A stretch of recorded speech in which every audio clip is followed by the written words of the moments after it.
सुप्रभात। योग विद्या गुरुकुल नासिक द्वारा आयोजित 14वीं राष्ट्रीय योग सम्मेलन स्वास्थ्य के लिए योग में मैं आप सभी का स्वागत करती हूँ। शुरुआत हम 3 ओमकार से करेंगे। सभी लोग सहज आसन या फिर सुखासन में बैठेंगे। पीठ सीधी, गर्दन सीधी, शांत चेहरा, आंखें धीरे से बंद। पूरा ध्यान ओमकार पर।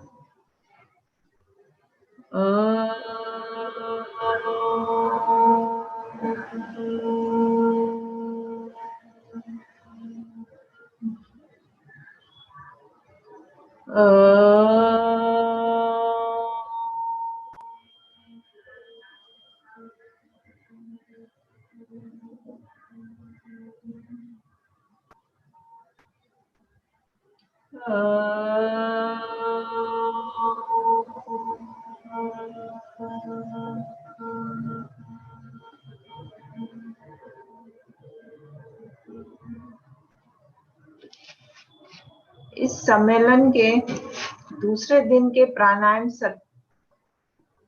हरिओम। धीरे से आंखें खोलें। आज इस सम्मेलन के दूसरे दिन के प्राणायाम सत्र पर मार्गदर्शन देने उपस्थित माननीय योग विशेषज्ञ श्री गंधार जी विश्वास मंडलिक का मैं स्वागत करती हूँ। नमस्ते सर। आपका नाम श्री गंधार जी विश्वास मंडलिक है। सन 2006 में आपके गुरु स्वामी निरंजनानंद जी के द्वारा संन्यास परंपरा के अनुसार दीक्षा के बाद आपका आध्यात्मिक नाम ऋषि धर्मचंद्र रखा गया है। आज आपका परिचय करवाते हुए मुझे बहुत ही गौरव महसूस हो रहा है। वैसे तो आपका जन्म और बचपन इस यौगिक माहौल में ही बीता है, परंतु 18 से 20 वर्षों से आपने योग के प्रसार और प्रचार के कार्यों में बहुत ही महत्वपूर्ण योगदान दे रहे हैं।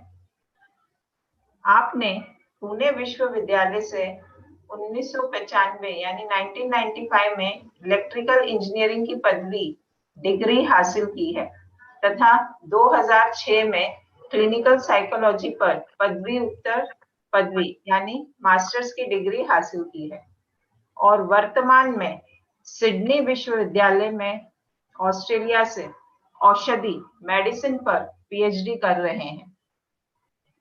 आप योग विद्या गुरुकुल के संचालक पद के अधिकारी भी हैं। आपने अब तक 150 से ज्यादा योग शिक्षण प्रशिक्षण यानी टीचर ट्रेनिंग प्रोग्राम्स का आयोजन भी किया है और आयुष मंत्रालय से जुड़े विभिन्न प्रगत योग अभ्यास एडवांस योग के जो कार्य हैं उन पर कार्यशाला यानी वर्कशॉप का भी आयोजन किया है। इतना ही नहीं, योग के प्रसार और प्रचार के कार्य में आपने सदैव ही आगे बढ़कर विदेशों में 80 से ज्यादा विभिन्न प्रकार के वर्कशॉप कार्यशाला का आयोजन किया है। आपने अब तक तकरीबन 100 से ज्यादा अंतरराष्ट्रीय स्तर पर योग सम्मेलन के कार्यक्रम का मार्गदर्शन भी किया है। मुनि पतंजलि के अष्टांग योग, हठ योग परंपरा, meditation, Bhagavad Gita, psychology of yogic practice इत्यादि ऐसे अनेक विषयों पर आपने लेख भी 100 के करीब लेख भी लिखे हैं।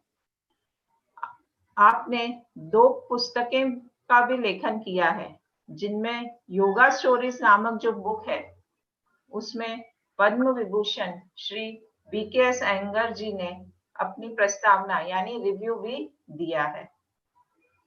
लास्ट बट नॉट लीस्ट, आखिर में आपने अब तक अंतरराष्ट्रीय स्तर पर तकरीबन 8 रिसर्च पेपर प्रस्तुत भी किए हैं अनेक अलग अलग विषयों पर। मैं श्री गंधार जी मंडलिक से अनुरोध करती हूँ कि आगे का प्राणायाम का सत्र की शुरुआत करें। हरिओम सर। हरिओम।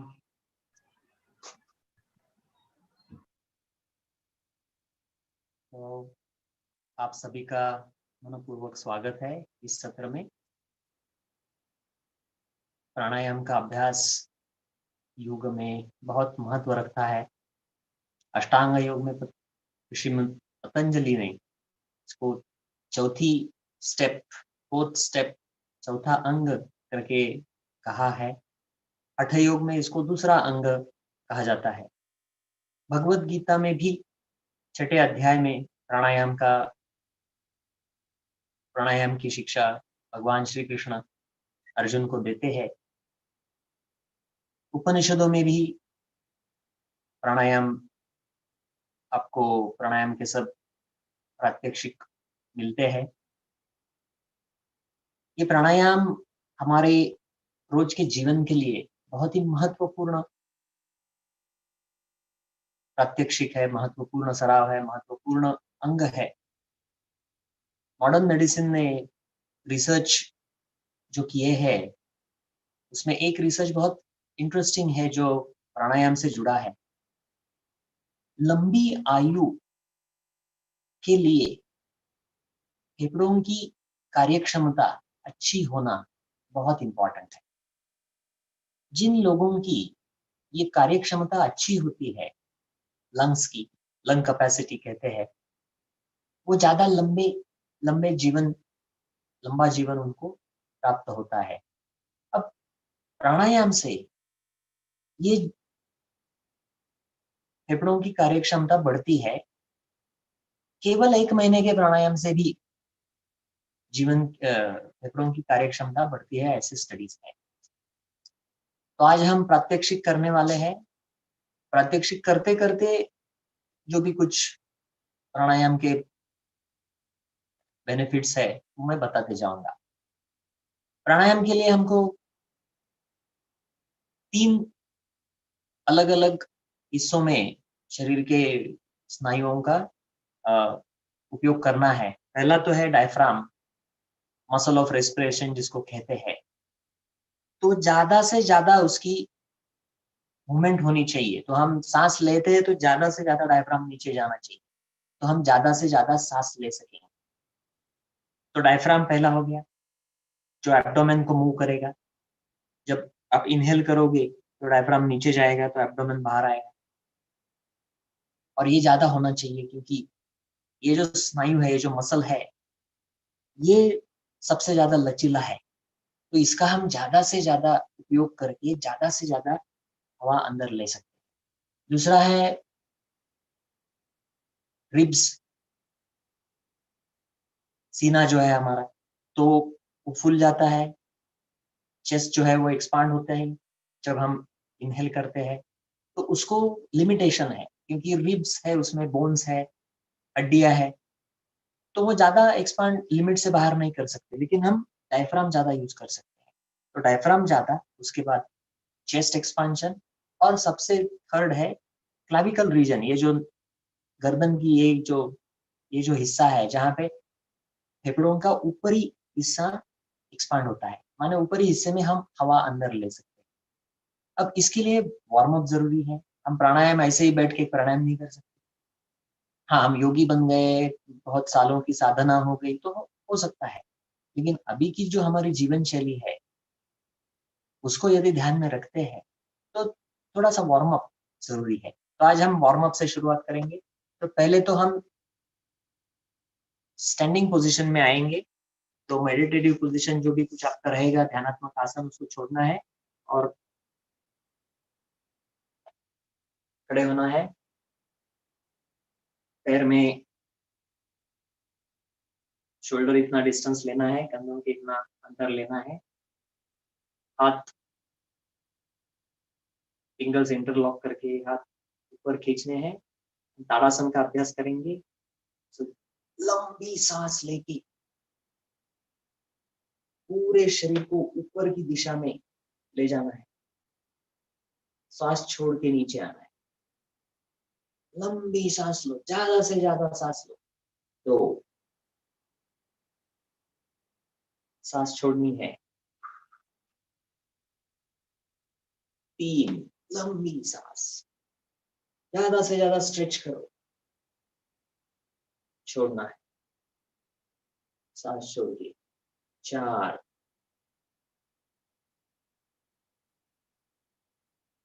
छोड़नी है सांस। 5, लंबी सांस।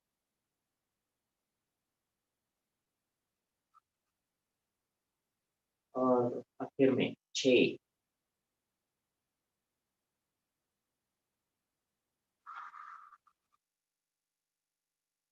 अब सांस लंबी लेनी है और लेफ्ट साइड में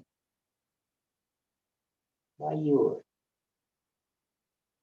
सांस ले लो, जो लंबी सांस ले लो, और दाई ओर सांस लेनी है। दूसरा राउंड, सांस लेना है, सांस पूरी छोड़नी है, जितनी लेते हैं उतनी छोड़नी है। ले लो सांस फिर से। तीसरा राउंड, लंबी सांस लेनी है, छोड़नी है, दाई ओर फिर से सांस लेनी है, बाई ओर छोड़नी है। चौथा राउंड। इससे क्या होने वाला है, जो साइड के मसल्स है तो ये सब लूज हो जाएंगे, फ्लेक्सिबल हो जाएंगे, और इसकी वजह से हम लोग ज्यादा से ज्यादा एब्डोमेन को एक्सपांड कर सकते हैं। बाई ओर फिर से, दाई ओर, जोर से सब छोड़नी है सांस। फिर से सांस ले लीजिए। अभी हाथ को शोल्डर्स के पैरेलल, कंधों के करीब, कंधों के लाइन में लाना है। लंबी सांस लेनी है और बाई ओर ट्विस्ट करना है, सांस छोड़ते हुए। सांस लीजिए फिर से, सीधे दाई ओर सांस छोड़नी है, फिर से सांस लेनी है, बाई ओर छोड़नी है। सांस लीजिए, सांस छोड़िए, सांस लीजिए, सांस छोड़िए। तीसरा राउंड, सांस लीजिए, सांस छोड़िए, फिर से सांस लेनी है, सांस छोड़ो। चौथा राउंड, सांस लेनी है, छोड़िए, लंबी से लंबी सांस लेनी है और छोड़नी है। फिर से सांस लीजिए। पांचवा राउंड, फिर से सांस लीजिए, छोड़नी है,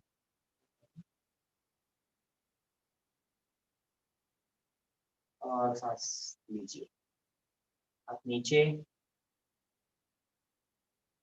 तो ये जो ताड़ासन के दो प्रकार हुए और फिर कटी चक्रासन जो किया है हम लोगों ने, इससे यहाँ के जो मसल्स हैं वो रात को सोते समय या नींद में उसमें जो तनाव पैदा हो सकता है, तो उसको हम रिलैक्स करने के लिए इसका उपयोग होगा। अब फिर से बैठक स्थिति में आना है। कोई भी आसन जो आपको रीढ़ की हड्डी सीधे रखने में मदद करेगा, वो करना है। सबसे इम्पोर्टेंट है, हड्डी सीधी होना बहुत जरूरी है। क्योंकि देखिए, यदि मैं थोड़ा सा आगे झुक रहा हूं ये बैठक स्थिति में, तो क्या होने वाला है, मेरे पेट के जो यहाँ पे थोड़ा सा दबाव होने वाला है। यदि दबाव होता है तो मैं पूरा इसको, ये जो डायफ्राम है उसको एक्सपांड नहीं कर पाऊंगा, तो मेरी श्वसन की क्षमता मर्यादित हो जाएगी। यदि मैं पीछे जाऊंगा तो ये मसल्स खींचे रहेंगे, फिर भी मैं श्वसन पूरा नहीं कर पाऊंगा। तो रीढ़ की हड्डी सीधी होना बहुत जरूरी है। तो सीधी रखिए, हाथ बहुत ही शिथिल रखने हैं, कंधे जो है वो भी शिथिल रखने हैं। यदि कंधे मेरे टाइट होंगे, जो आजकल होता है मोबाइल की आदतों से या कंप्यूटर की आदत से, यदि ऐसे रहेंगे तो फिर लंग्स मुझे एक्सपांड करने में तकलीफ, माने ये जो चेस्ट है, चेस्ट एक्सपांशन में तकलीफ हो। तो ये दोनों चीजें याद रखना बहुत बहुत जरूरी है कि रीढ़ की हड्डी सीधी है, ये जो कंधे हैं और हाथ है, ये पूरे शिथिल रखना है, रिलैक्स रखना। प्रणव मुद्रा बहुत अच्छी है। यदि इस प्राणायाम के अभ्यास के दौरान यदि किसी को घुटने में थोड़ा दर्द होता है, तो आसन छोड़ देना, मेरे लिए उतना नहीं। आसन छोड़ के जब आपको कंफर्टेबल फील होगा, फिर से आप दूसरे ध्यानात्मक आसन में भी बैठ सकते हैं। तो रीढ़ की हड्डी सीधी, कंधे बहुत ही रिलैक्स, शिथिल। अब हम श्वसन का अभ्यास करेंगे, जैसे मैं बोलता जाऊंगा वैसे आप करेंगे। आंखें बंद कीजिए, सांस को देखिए, सांस कैसे अंदर जा रही है, वो जो हवा का स्पर्श है उसको महसूस कीजिए।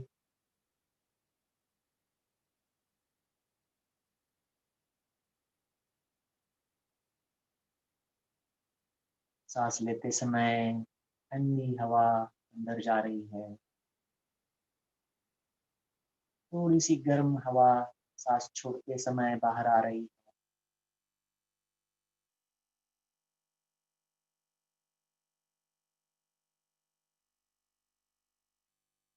अब थोड़ी सांस, ज्यादा से ज्यादा सांस लेनी है,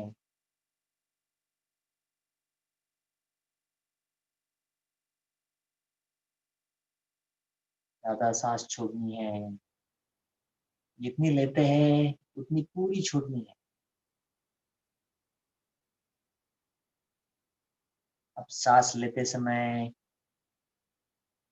पेट के ऊपर ध्यान रखना है, ज्यादा से ज्यादा सांस लेना है तो पेट थोड़ा आगे आने वाला है, आगे आने दीजिए उसको। सांस छोड़ते समय पेट अंदर जा रहा है, जाने दो उसको अंदर। फिर से रीढ़ की हड्डी को शिथिल करके ये एब्डोमेन की तरफ ज्यादा ध्यान देना है, पेट की तरफ ज्यादा ध्यान देना है। पेट की तरफ ध्यान देके अगला आवर्तन ज्यादा से ज्यादा सांस अंदर लेनी है और वो पूरी सांस बाहर छोड़नी है। ये प्रक्रिया को जारी रखिए, ज्यादा से ज्यादा सांस अंदर लेके पेट को ज्यादा से ज्यादा बाहर करके और अंदर करके इस प्रक्रिया को अंजाम देना है। वैज्ञानिक संशोधन ऐसा कहता है कि जब हम पेट की ये जो मूवमेंट है, एब्डोमेन की मूवमेंट है, ये जब अच्छी तरह से रिदमिक होती रहेंगी तो एब्डोमेन में जितने भी ऑर्गन्स है उन उन सबका आरोग्य बना रहे, पेट की सब बीमारियां चली जाएंगी और उससे आरोग्य की प्राप्ति होगी। ये बहुत ही महत्वपूर्ण बात कही गई है विज्ञान में, जो प्राणायाम में पहले से ही है। लंबी सांस लीजिए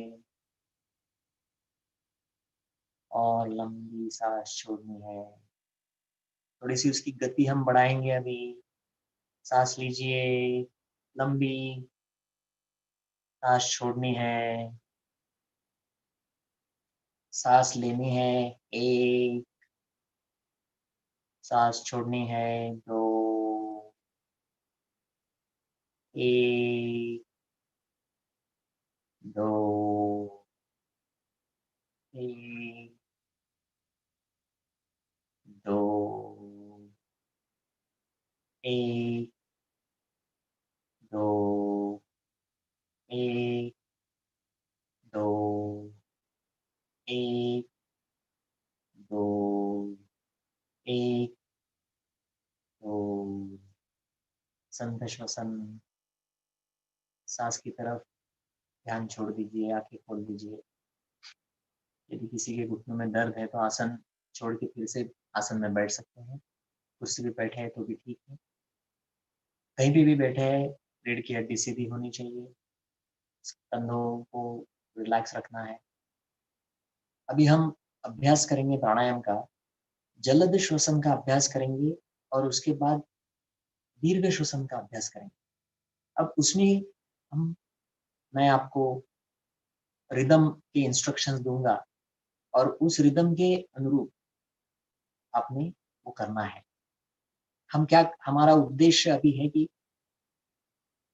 लंग्स को ज्यादा से ज्यादा एक्सपांड करके ज्यादा से ज्यादा हवा को अंदर लेके उसको पूरा बाहर छोड़ना है। इससे मेटाबॉलिज्म भी बढ़ने वाला है।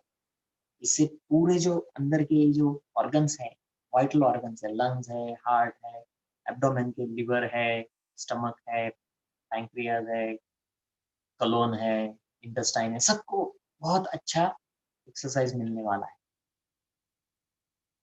तो 5 जल्दी से जल्दी फास्ट ब्रीदिंग जलद श्वसन का अभ्यास हम करेंगे, उसके तुरंत बाद दीर्घ श्वसन का अभ्यास करेंगे। फिर से तैयार होना है, आंखें बंद करनी है, सांस लेनी है, एक, छोड़नी है, दो, एक, दो, एक, दो, एक, दो, एक, दो। अभी सांस धीरे से लेनी है, 3 अंकों में सांस लीजिए, 1, 2, 3। सांस छोड़नी है 6 अंकों में, 1, 2, 3, 4, 5, 6। लेनी है, 1, 2, 3। छोड़नी है, 2, 3, 4, 5, 6। लेनी है, 2, 3, छोड़िए, 2, 3, 4, 5, 6, 1, 2, 3, 1, 2, 3, 4, 5, 6 लेनी है, 1, 2 छोड़नी है, 2, 3, 4, 5, 6, 1, 2, 3, 1, 2, 3, 4, 5, 6 संत श्वसन। अब हम फिर से 5 जलद श्वसन के आवर्तन करने वाले हैं।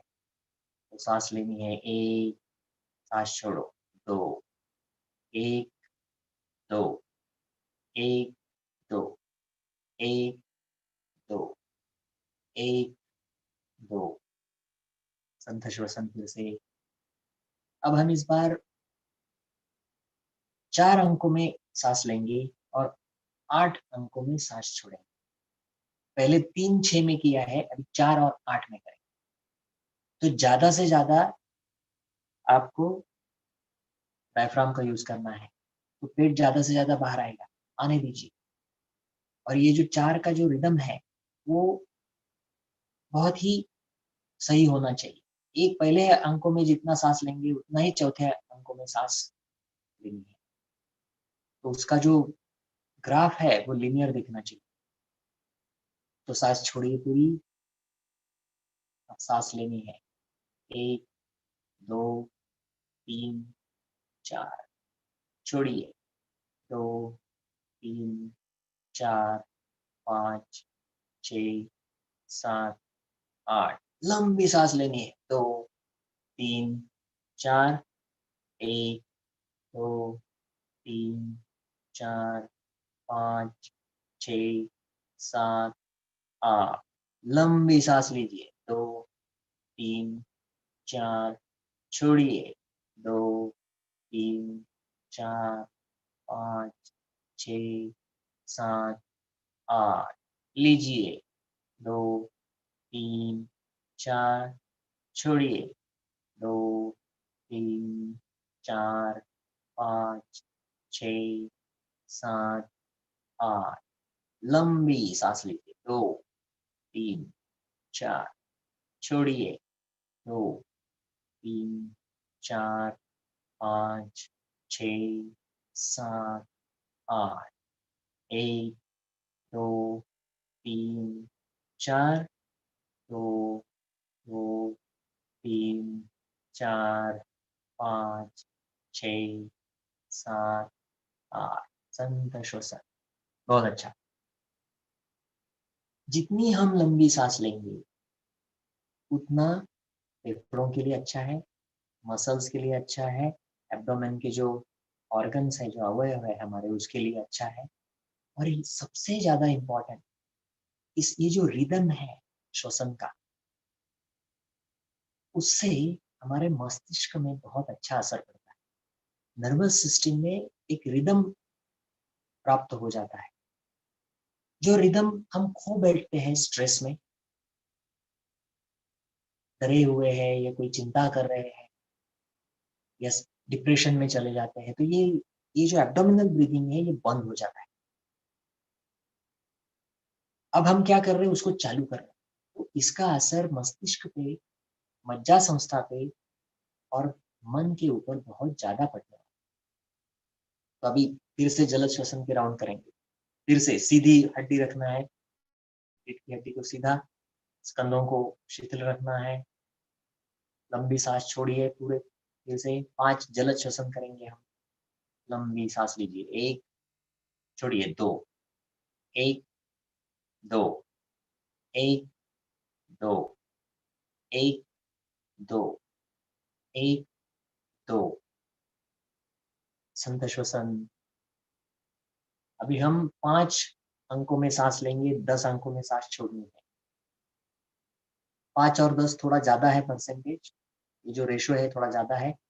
हम फिर से उसकी तैयारी के लिए जलद श्वसन करेंगे 5, फिर 5 और 10 के तरफ जाएंगे। ठीक है, फिर से जलद श्वसन, फास्ट ब्रीदिंग, 5 राउंड्स। लंबी सांस लीजिए, छोड़िए, 1 2, छोड़िए, फिर से 1 2, 1 2, 1 2। अभी तैयारी करेंगे, 5 में लेनी है, 10 में छोड़नी है।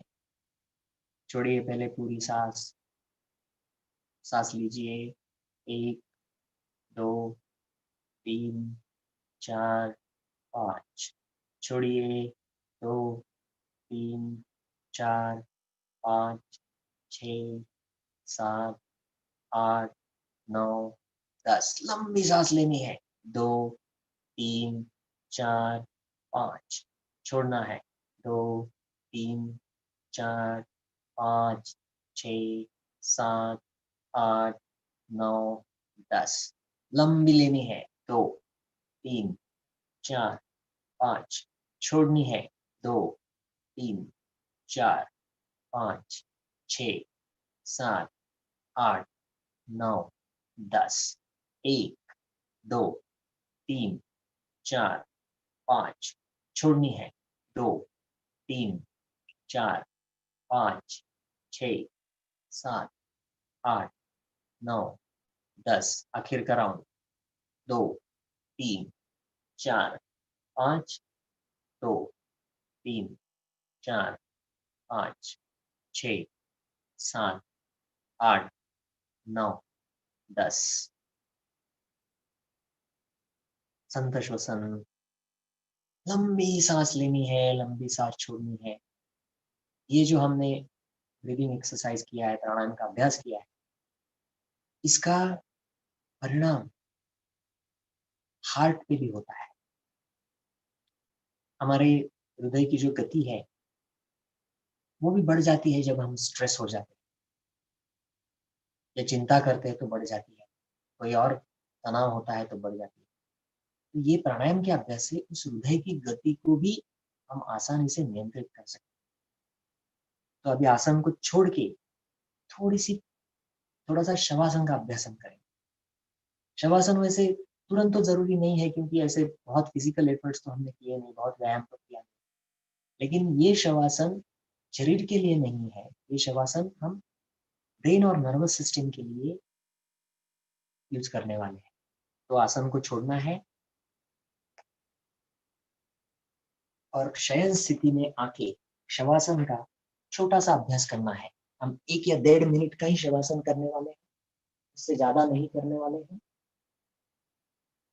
पैरों में अंतर, हाथ ऊपर की तरफ मुड़े हुए, हाथ के पंजे ऊपर की तरफ, गर्दन बाई या दाई ओर या सीधी। अब लंबी सांस लेके लंबी सांस छोड़ना है, और जब सांस छोड़ते हैं तो शरीर को ज्यादा से ज्यादा शिथिल करना है।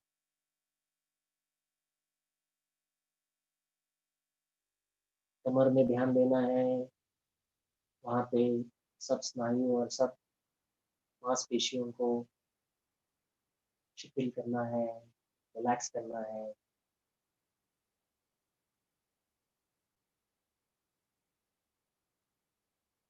शरीर का वजन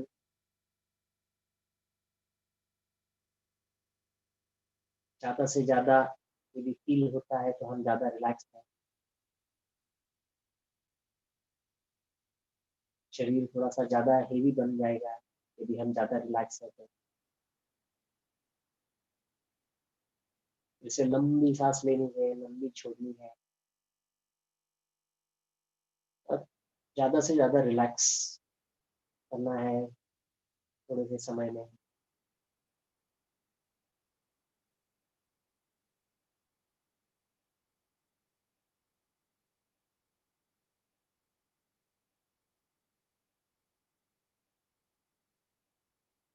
शवासन का अभ्यास हम खत्म करने वाले हैं। हाथों को ऊपर स्ट्रेच करना है, पैरों को नीचे स्ट्रेच करना है। स्ट्रेच करो पूरा शरीर और रिलैक्स। शवासन छोड़ के फिर से बैठक स्थिति में आना है और बैठक स्थिति से जो ध्यानात्मक आसन जो है उसको उसमें बैठना है। फिर से आगे का अभ्यास करने वाले हैं। फिर से रीढ़ की हड्डी सीधी करनी है, कंधों को रिलैक्स करना है, हाथ ध्यान मुद्रा में, पूरा शरीर शिथिल। अब ये जो अभ्यास हमने किया है, इससे थोड़ी लंग कैपेसिटी बढ़ने में मदद होती है। आजकल कोरोना का पैंडेमिक चल रहा है। कोरोना की वजह से फेफड़ों के ऊपर बहुत बुरा असर होता है। कोरोना का इन्फेक्शन खत्म भी हो गया, तो उसके बाद भी लोगों को तकलीफें रहती। तो ये जो प्रोग्रेसिवली हमने बढ़ाया है उसका प्रमाण, पहले 3 अंकों में सांस ली, फिर 6 में छोड़ी, फिर 4 और 8 और फिर 5 और 10, ऐसे प्रोग्रेसिव बढ़ाना धीरे-धीरे। इसका फ़ायदा ऐसे कंडीशंस में होता है। अब आगे का जो हम अभ्यास करने वाले हैं, उसमें एक बहुत ही महत्वपूर्ण मुद्रा गिरिंड संहिता में कही गई है, जिसका अभ्यास हम बहुत ज़्यादा करते नहीं है। इसीलिए उस मुद्रा का चयन मैंने आज आपके ये जो सेशन है इसमें किया है। तो उसको षण्मुखी मुद्रा कहते हैं। अब षण्मुखी मुद्रा जो है, तो 6 मुखों को बंद करती है। तो ये 6 मुख कौन से हैं? एक बायाँ कान, फिर दायाँ, 1, 2, 3, 4, 5 और 6। तो मुख, नाक, आँखें और कान, इन सबको हम बंद करना है हमको। लेकिन उसकी एक विधि बताई है पूज्य स्वामी निरंजनानंद जी ने, उसकी एक बहुत अच्छी विधि बताई है, जो मैं आज आपको बताने वाला हूँ। अब इस षण्मुखी मुद्रा का उपयोग क्या है? षण्मुखी मुद्रा का उपयोग पाप क्षालन के लिए है, ऐसे गिरंड संहिता में कहा गया है। अब ये पाप क्षालन क्या है? यदि आप उसको थोड़ी ठीक तरह से देखेंगे, तो हम में जो गिल्टी फीलिंग आती है, हमने जो कुछ गलत चीजें की है या जो गलत चीजें हुई है, उससे जो मन के ऊपर नकारात्मक परिणाम जो होता है, उसके लिए ही ये कही गई। माने हम चिंता जो करते, माने हम लोग कल जो हुआ है उसके लिए शोक प्रकट करते, तो ये दोनों चीजों के लिए ये अच्छी। क्यों अच्छी है? क्योंकि ये मुद्रा से रक्त का प्रवाह, ये जो फ्रंटल लोब है हमारा, आगे का जो मस्तिष्क है, इसमें बढ़ता है। और ये जो सब कंडीशंस है, एंजाइटी की जो मैंने कही, चिंता है या सैडनेस है या शोक आप व्यक्त कर रहे हो, तो यहाँ का ब्लड कम हो जाता है। अब यहाँ का बढ़ जाएगा रक्त प्रवाह, तो हम उसे बाहर आएंगे। तो ये ऋषि मुनियों ने तब ढूंढ के निकाली है ये मुद्रा। तो उसका अभ्यास कैसे करना है मैं एक बार दिखाऊंगा, फिर हम सब लोग साथ में 6 बार करेंगे उसको। अब इस मुद्रा में स्वामी जी ने और कुछ मुद्राएं जोड़ी है। तो ध्यानात्मक आसन में हम शुरुआत नासाग्र दृष्टि से करेंगे सांस लेते समय। और सांस कैसी लेनी है? तो सांस उज्जाई प्राणायाम में लेनी है। उज्जाई सबको मालूम है, बस गले में हम आवाज करके सांस लेते हैं, लेकिन ये स्वर यंत्र का आवाज नहीं है, ये गले में हवा का आवाज है। तो उज्जाई से सांस लेंगे, तब नासाग्र में दृष्टि केंद्रित करेंगे। तो आंखों में भी थोड़ा सा स्ट्रेन आने वाला है। कोई आप चश्मा पहन रहे तो वो निकाल के रखिए, मैं आपको एक राउंड दिखाऊंगा। तो नासाग्र में, यदि आपको नासाग्र नहीं मिल रहा है, तो आप एक उंगली यहाँ पे रख सकते हैं और ध्यान केंद्रित करके उस उंगली पे सांस लेनी है उज्जाई से।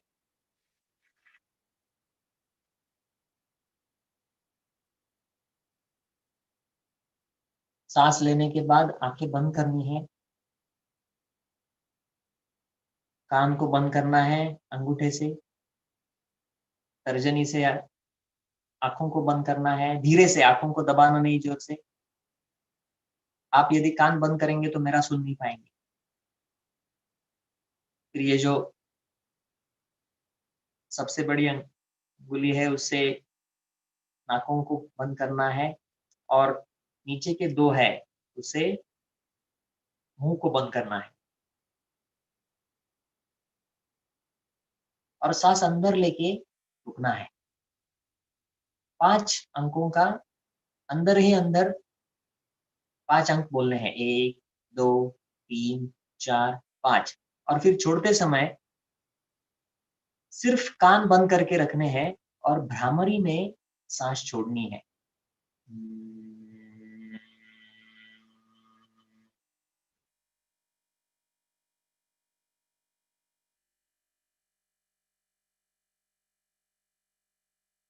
एक एक आवर्तन षण्मुखी मुद्रा का हो गया। तो अभी हम सब करेंगे साथ में। सीधा बैठना है, हड्डी सीधी रखनी है, अंगुली नासाग्र में लेके जाना है, उसके ऊपर ध्यान दीजिए, सांस पूरी छोड़ दीजिए। अब सांस लेनी है उज्जाई प्राणायाम में।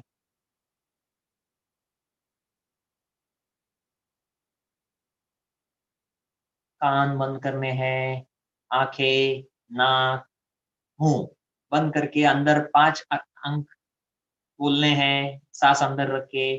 1 2 3 4 5। आंखें खोलनी है, नाक खोलना है, मुंह खोलना है, कान बंद रख के भ्रामरी।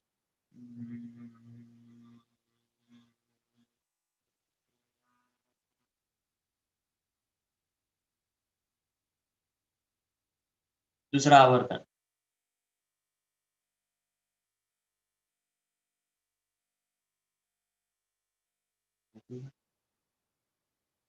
कानों को बंद करना है, आंखों को बंद करना है, नाक और मुंह सब बंद। अंक गिनने हैं, 1 2 3 4 5। आंखों को खोलना है, नाक छोड़ना है, मुंह खोलना है, और भ्रामरी प्राणायाम में श्वास छोड़नी है।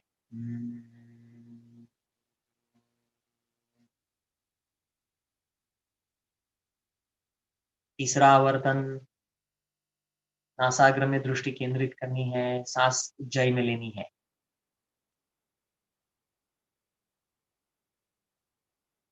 कान बंद करने हैं, आंखों को ढकना है, नाक बंद करना है, मुंह को बंद करना है। गिनने हैं अंक, 1 2 3 4 5। सिर्फ कान को बंद रख के बाकी सब खोलना है और सांस छोड़नी है भ्रामरी प्राणायाम में।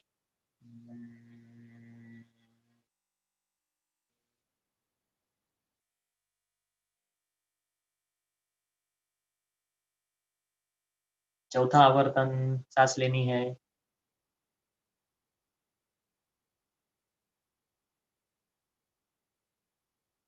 कान बंद, आंखें बंद, नाक बंद, मुंह बंद।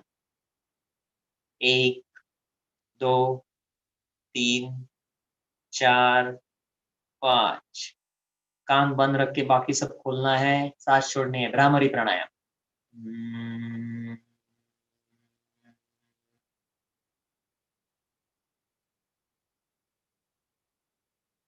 पांचवा आवर्तन, सांस लेने है उज्जाई में, नासाग्र में दृष्टि केंद्रित करके। कान बंद, नाक बंद, आंखें बंद, मुंह बंद। अंक गिनने हैं, 1 2 3 4 5। खोलना है, कान सिर्फ बंद रखने हैं, कुछ भ्रामरी प्राणायाम में सांस छोड़नी।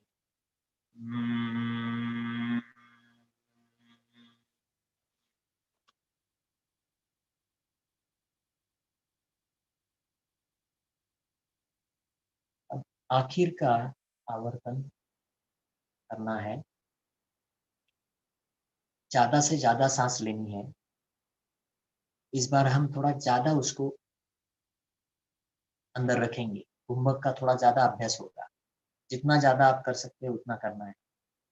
जितनी लंबी सांस ले सकते हैं उतनी लेनी है। जितना अंदर रख सकते हैं, 5 अंक है या 10 अंकों तक है या 15 अंकों तक, बस 15 से ज़्यादा नहीं करना, क्योंकि एक ही राउंड करेंगे हम। याद रखिए, ये ज़्यादा राउंड 15-15 अंकों के किए तो तकलीफ हो सकती है, कुंभक ज़्यादा किया तो तकलीफ होगी। ये कुंभक में हम बंध भी नहीं बांध रहे हैं, तो ऐसे कुंभक का ज़्यादा आवर्तन नहीं करना है। हम सिर्फ 5 आवर्तन कर रहे हैं इसीलिए ठीक है।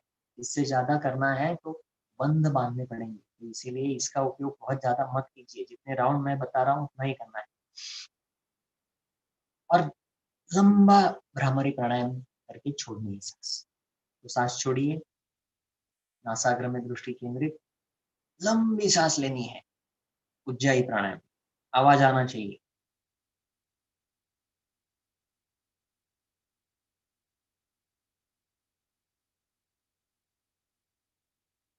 बंद करने हैं सब मुख, अंक गिनने हैं 1 2 3 4 5, छोड़ना है तो छोड़ दीजिए 7 8 9 10 11 12 13 14 15। छोड़िए सांस भ्रामरी प्राणायाम में।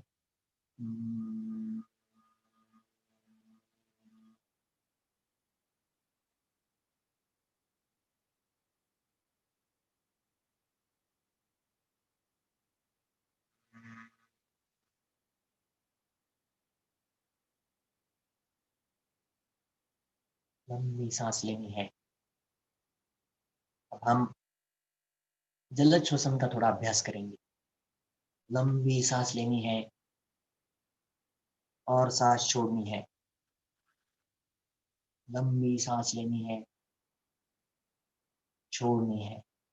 सांस लीजिए 1, छोड़िए 2, 1 2, 1 2, 1 2, 1 2, 1 2, 1 2, 1 2, 1 2, 1 2, 1 2, 1 2, 1 2, 1 2, 1 2। संध श्वसन। एक बार फिर से बहुत लंबी सांस लेंगे और छोड़ेंगे। लंबी सांस लीजिए आपके अंकों के अनुसार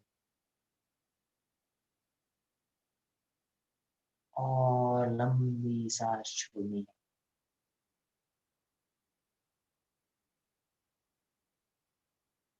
एक छोटा सा शवासन करके हम हमारा प्राणायाम का अभ्यास खत्म करेंगे। आसन छोड़ना है, शवासन की अवस्था में आना है।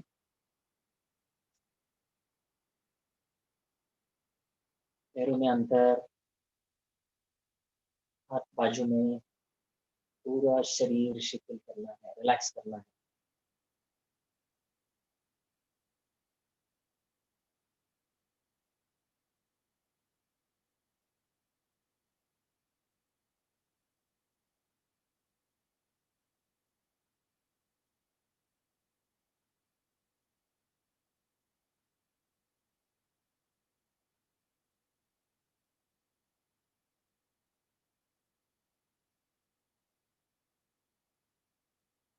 हर एक बार हम सांस छोड़ते हैं और सांस लेते हैं तो पेट और सीने की जो मूवमेंट हो रही है उसको देखना है। पेट ऊपर आ रहा है, सीना खुल रहा है सांस लेते समय, पेट अंदर जा रहा है, सीना अंदर जा रहा है सांस छोड़ते समय देखना है।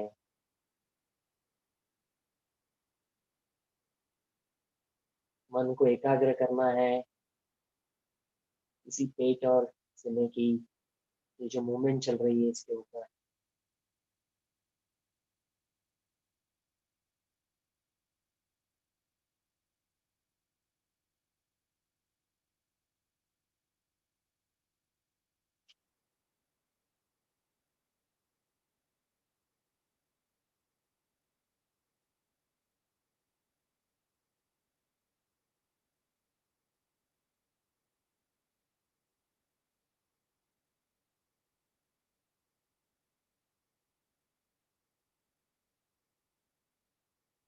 अब हम आसन का अभ्यास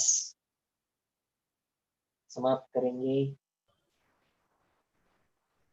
हाथों को ऊपर की तरफ खींचना है, पैरों को नीचे की तरफ खींचना है, पूरा शरीर खींचिए और शिथिल करिए, छोड़ दीजिए, रिलैक्स। बैठक स्थिति में आना है धीरे से।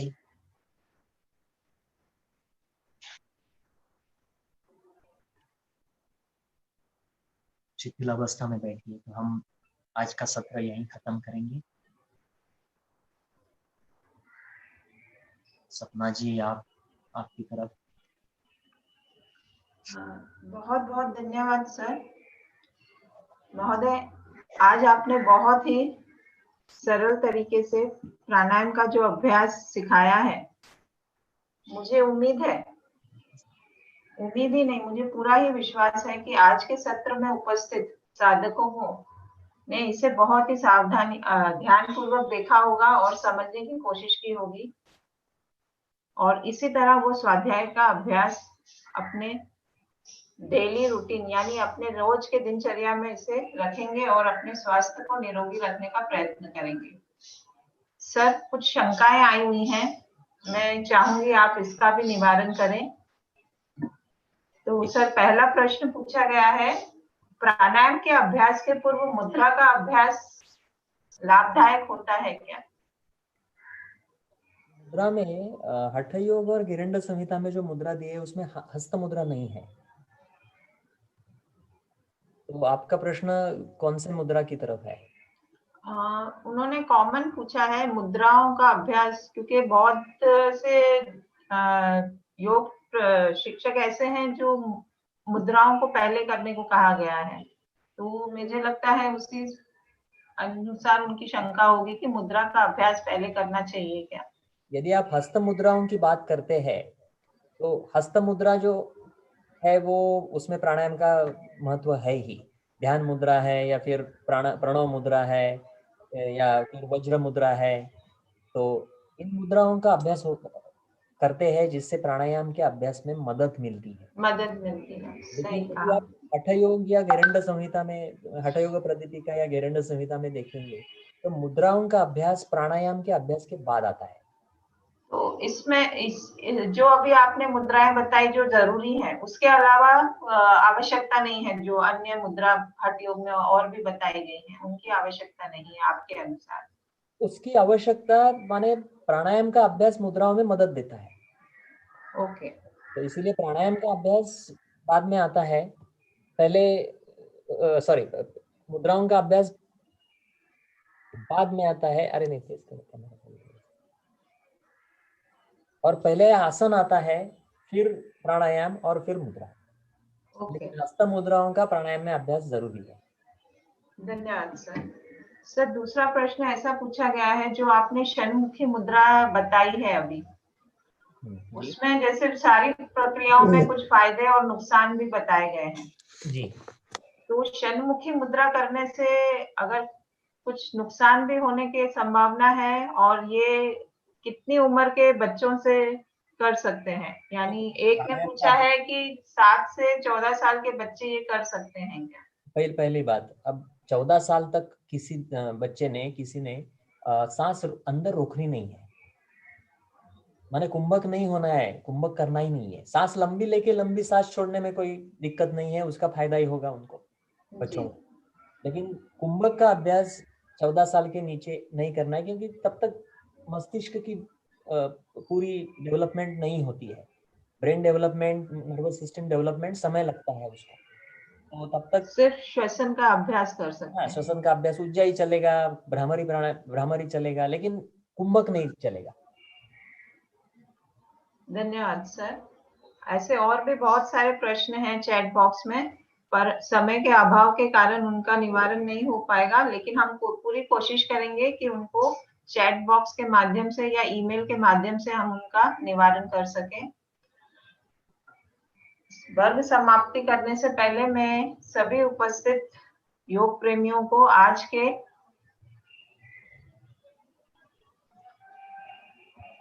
एक यहाँ पे प्रश्न लिखा है, षण्मुखी मुद्रा का डिसएडवांटेज क्या है?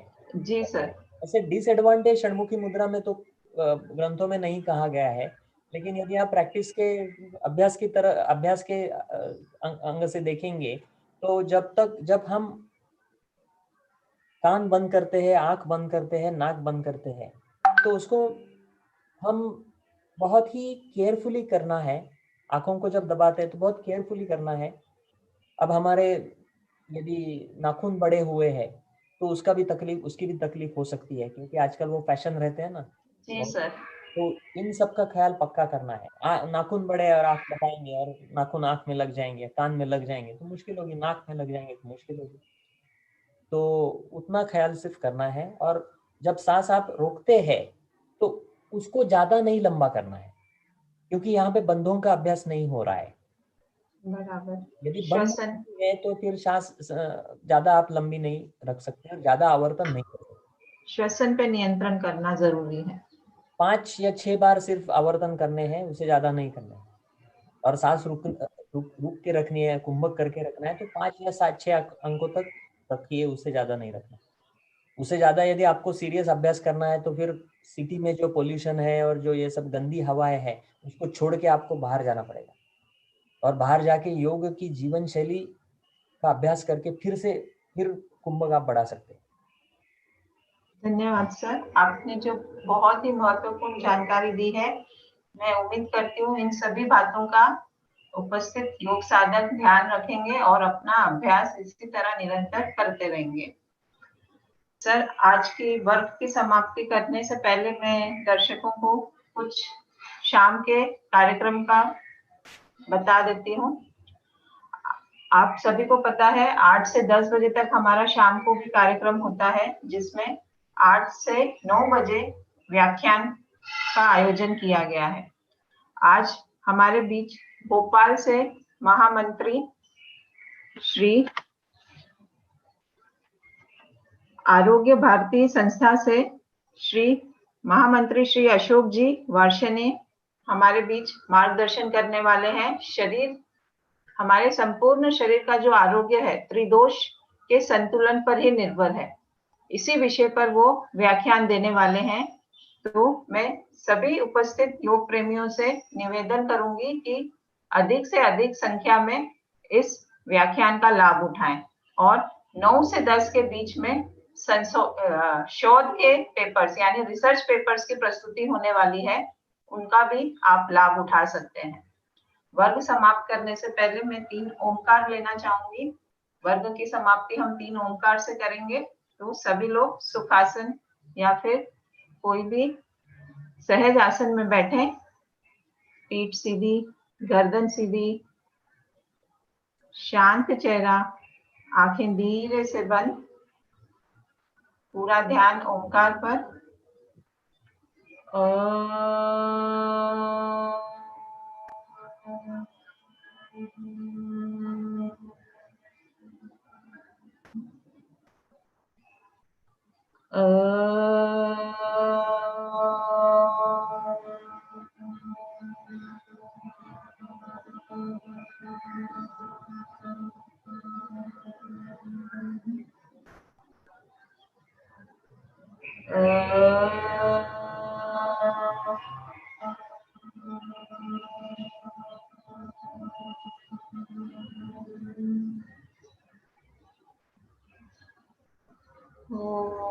शांति शांति शांति।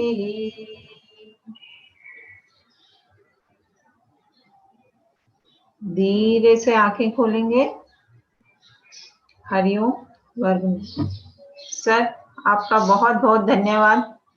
आपने बहुत अच्छे तरीके से आज प्राणायाम का वर्ग लिया है। मैं सभी उपस्थित योग प्रेमियों की तरफ से फिर से आपका एक बार धन्यवाद करती हूँ। हरिओम। वर्ग विराम।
हरिओम, आवाज येत नाही आहे. हरिओम, हरिओम.